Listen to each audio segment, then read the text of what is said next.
Grabe, traffic na dito. Bro, papasok tayo ha. Ayan, Camp General Simeon Ola, Philippine National Police. Ayan, thank you so much. Naka-ano din kami sa traffic. Grabe traffic. Ay, grabe. Grabe traffic. Ayan, thank you po. Ayan, sa wakas, nakapasok din kami. Ito yung welcome PROB. Ayan, ito yung mga naka-standby na Philippine National Police na mga ayan, souvenir. Ayan. Ay, grabe. Ito na yung loob ng Camp General. Doon na sila.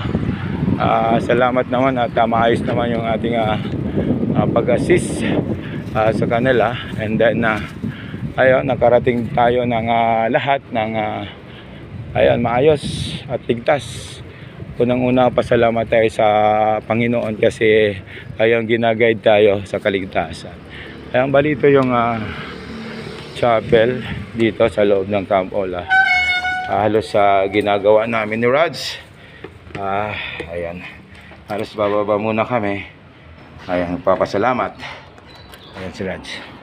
So Raj, and then magbigay na tayo. Ayan, grabe, pawisan ako. Ayan, bali dito mayroon din ayan, parang formation sila.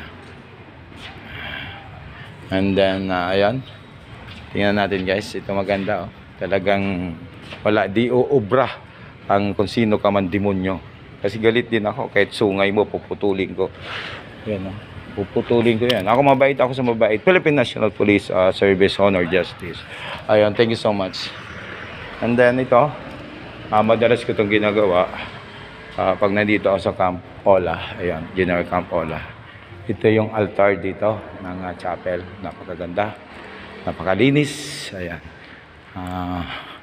Mama Mary, Papa Jesus kailangan nasa center. Hindi yung ito yung Last Supper.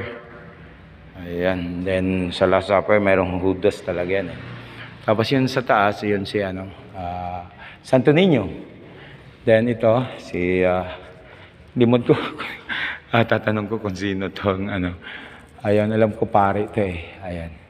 And then pasalamatan natin yung mga kaparian natin sa Santa Fe Parish Church sa pangalan ni Maui Morello. Ayun ang oras natin ayun, mali yung oras nila. Ang oras ko dito is alas 8, sarado. Ayun. RBBQ TV, Ronald Araw sa ganitong oras. Ligtas. Sa pangalan ng Panginoon. In Jesus' name, Amen. God is good all the time.